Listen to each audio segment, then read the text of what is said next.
Michael. There's no way to stop this. Edge with a steel chair.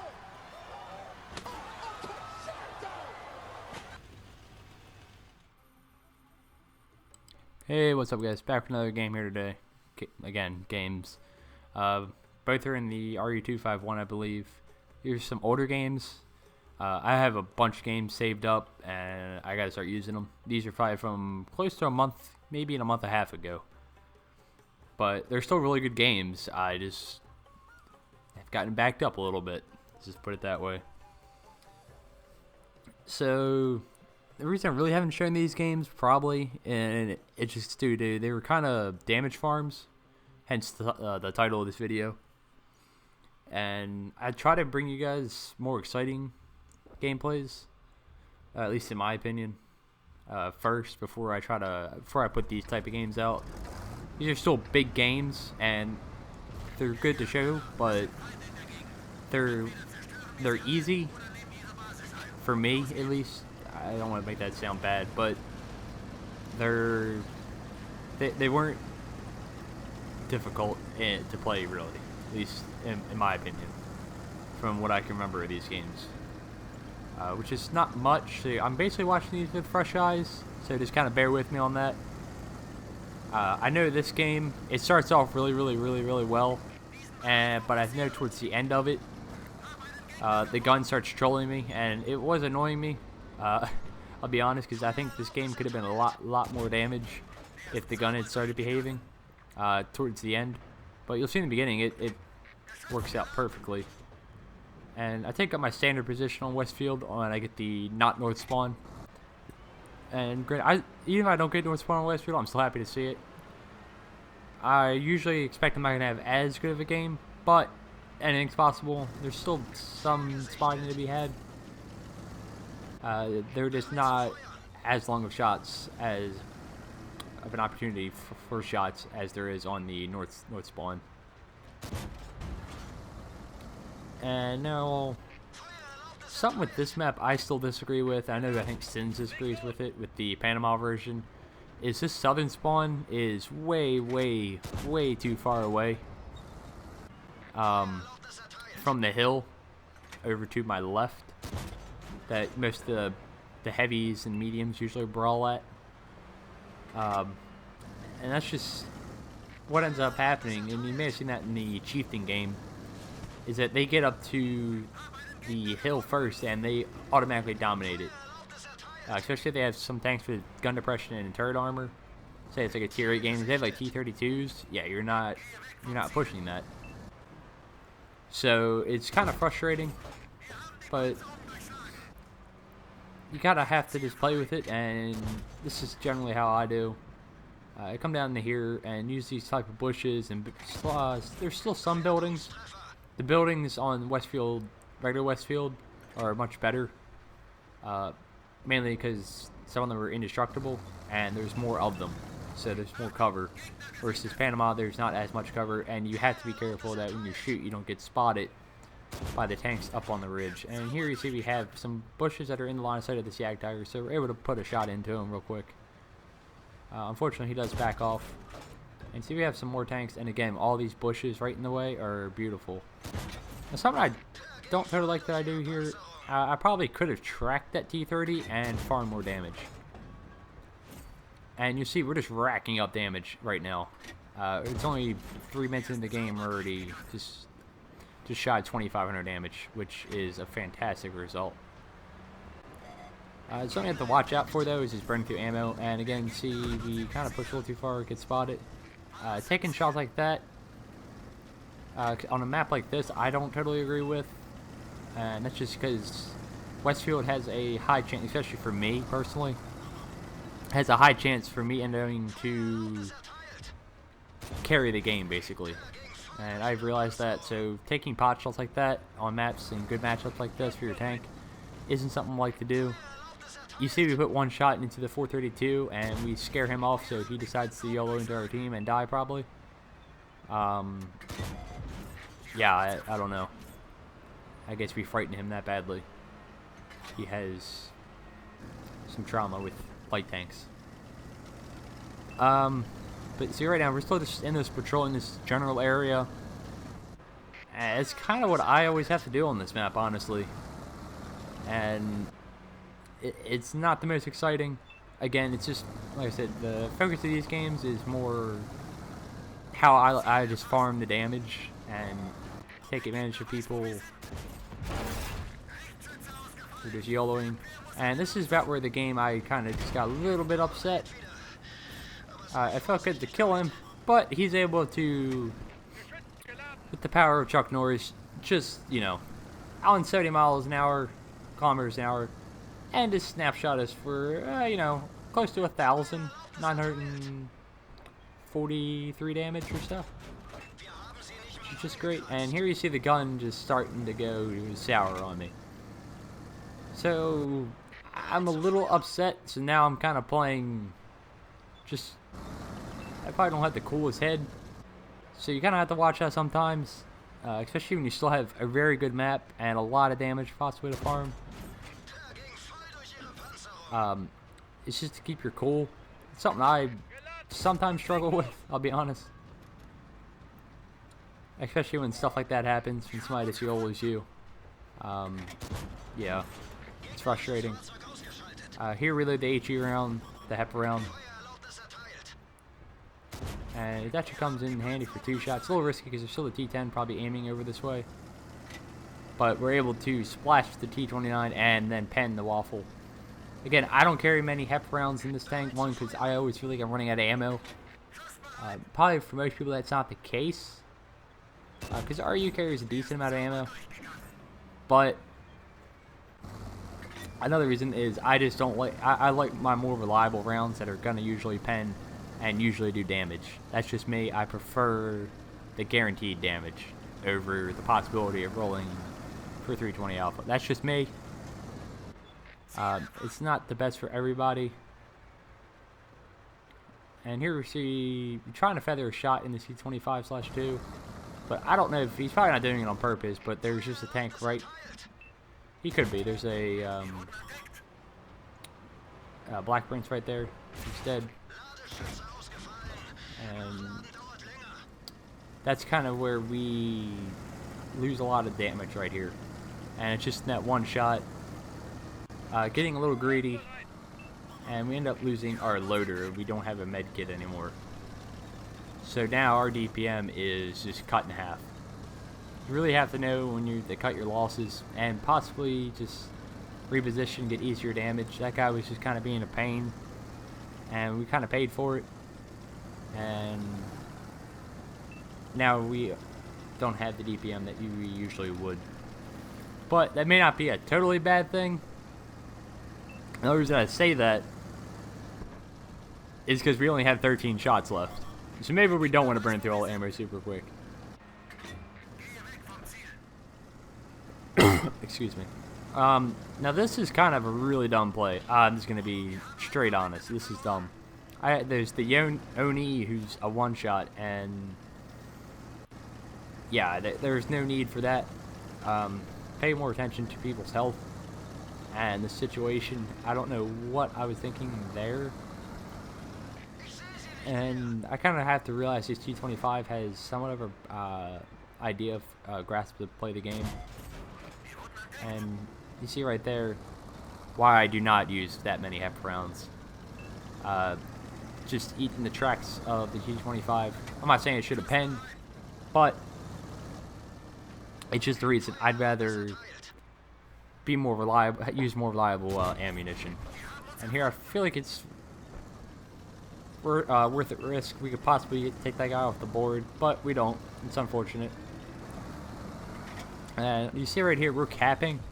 So I think I'm trying to hope that their light tank actually resets. And where we take him again, this is risky because you're just poking the same bush. And even when I'm spotted, and you see this guy is just kind of focusing me, kind of not. But yeah, you see he's just, when the target popped up, he's just staring at this bush. And now I see he's starting to move, so that's when I go in and put the last shot of damage into him. And I believe, I can't remember, I don't think we get the kill, but no, we do not. So, personally, I think that could have been a little more damage. But, given the situation, we were slow to rack up just shy of 5,000 damage, I think. I don't think we hit any blind shots. If I can remember. Yeah, and about just shy of 3,000 assisted. Again, just try to... something I work on. Again, I get too greedy sometimes. Maybe think, I don't know, that nobody's going to shoot me, possibly. Or sometimes RNG just craps on your day, and you get hit by a T-49 going on the move for close to 1,000 health. But, again, that game, I didn't really move much, and you see the damage result I had. And still picked up a decent amount of assisted. So, not every light tank game is a matter of repositioning to all over the map. Sometimes it's just little tiny movements, basically. And this next game is also kind of a showcase of that.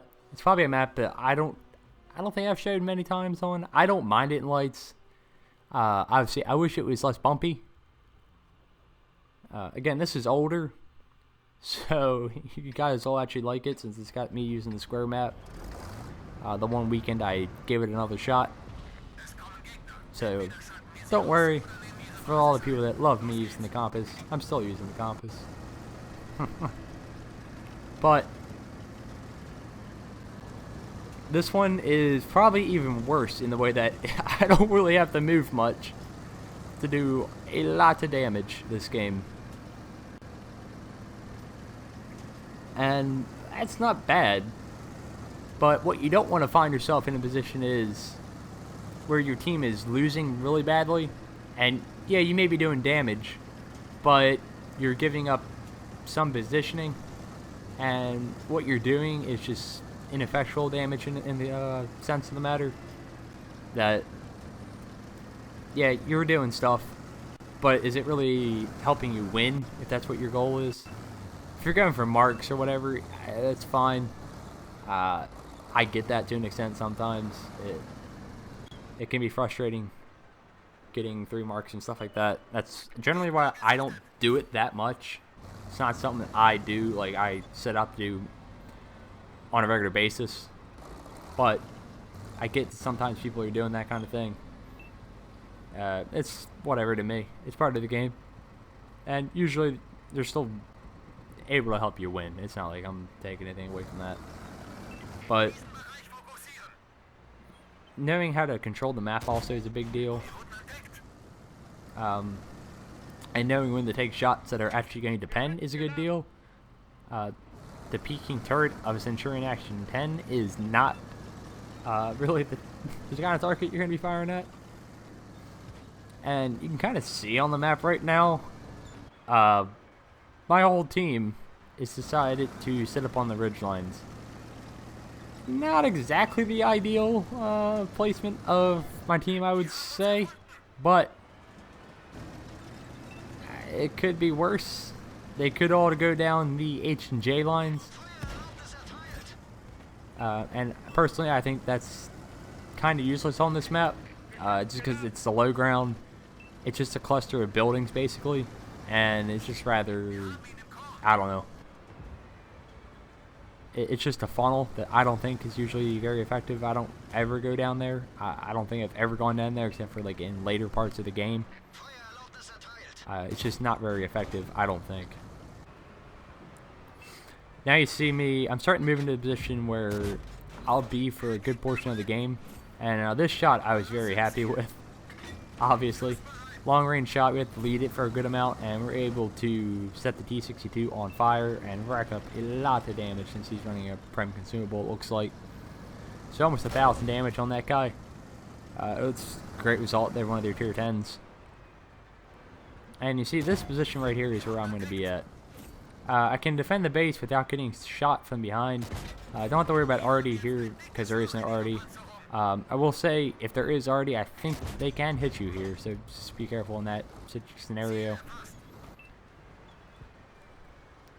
But we're able to just put shots into them, and unfortunately, he stops and does the old Neo maneuver. And then he stops again, and I was like, oh, okay, totally gonna get him. And we're just wasting our Hesh rounds, which is fine because probably would only do 20 damage anyways. No, but again, this is kind of risky here, just staying spotted and shooting these guys. But I'm not trying to expose much of my tank. I'm trying to be very minimal with it and doing very, very, very quick shots like that one. And that's just kind of what you want to do. You don't want to just sit up here and just, obviously while you're spotted, and just try to go to town. It's not going to work for you. It's not going to go well. In any case, in any tank. And you see, even from here, their team is being semi-aggressive, I'd say, in that they're crossing the field or attempting to. So with our V-range in this tank, we're still able to light them up, even though we're kind of just, even I'm going to admit, kind of campy this game. But doing the active scout, there's really not much you can active scout on. I mean, you could, but with the terrain being so bumpy, it's kind of difficult to do that. Here, I think we just bounced off a Scorpion G. That's pretty impressive. And you see, even at 345 meters in the open, our camo on this tank is going to let us. So, yeah, he's not going to spot us. And we're going to pen him just about every time.